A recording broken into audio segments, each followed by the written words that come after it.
మోసపూరిత ఎంఎల్ఎం సంస్థలపై law enforcement agencies దృష్టి సారించాలని ఆర్టీసీ ఎండీ సజ్జనార్ విజ్ఞప్తి చేశారు. ఎంత చెప్తున్నా డైరెక్ట్ సెల్లింగ్ ముసుగులో గొలుసు కట్టు మోసాలు జరుగుతూనే ఉన్నాయని తెలిపారు. చాప కింద నీరులా క్యూనెట్ తరహా దంతాలు కొనసాగుతున్నాయని పేర్కొన్నారు.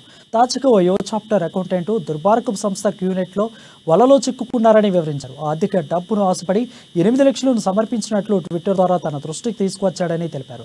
అతడు న్యాయం చేయాలని ఇటీవల తనను కలిశాడని గుర్తు చేశారు.